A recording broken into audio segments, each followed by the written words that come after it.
So, hi guys! Welcome ulit sa aking channel. So, ngayon magluluto tayo ng pork afritada. So, ngayon ay nagigisa na ako ng bawang. So, ayan. And then next naman natin ngayon yung onion.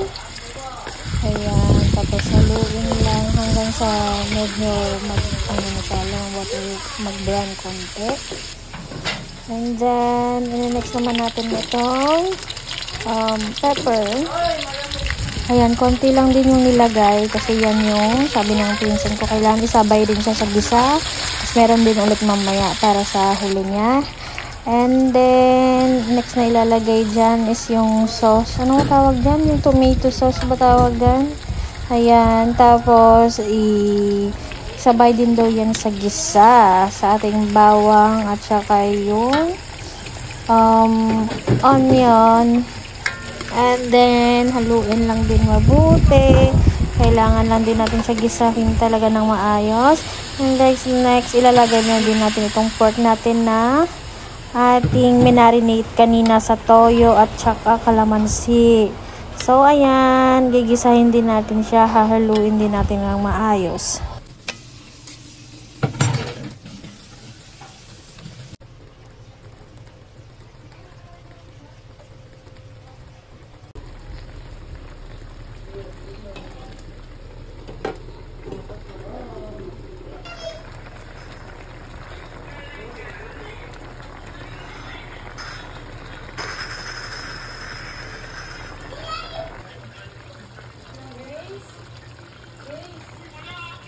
Wait. Di ba maluto? Marami pang pagdadaanan.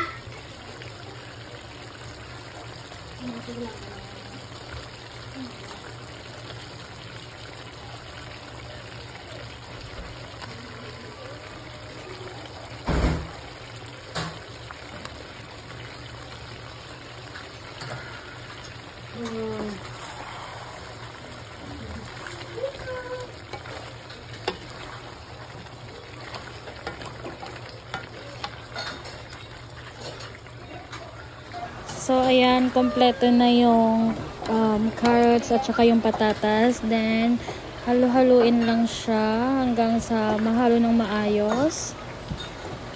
Ayan, ang tagal, beshi. And then, ang next naman po niyan is lagyan natin ng konting water lang para mapakuluan pa ng kahit konti. Ayan. And then, yung next po niyan is ilalagay na natin yung green peas. Ayan, isang sachet lang. And then, yung next naman natin na ilagay is yung pasas. Ayan, medyo konti lang yung ilalagay ko. Yung sakto lang talaga sa niluluto ko. Ayan. And then, after nyan, dapat ilagay na rin natin, of course, yung liver spread.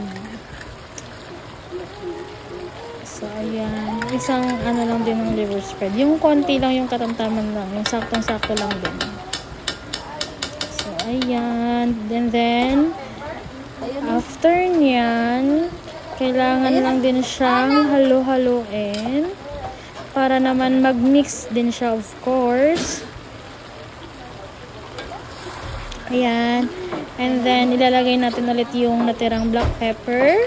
Yan. So, yan na yung paghalo-halo pala. Sorry, mali yung nasabi ko. Ayan. Halo-haluin lang natin hanggang sa mag-mix lahat ng ingredients. Ayan. Go lang. Mix lang natin ng mix. Ay.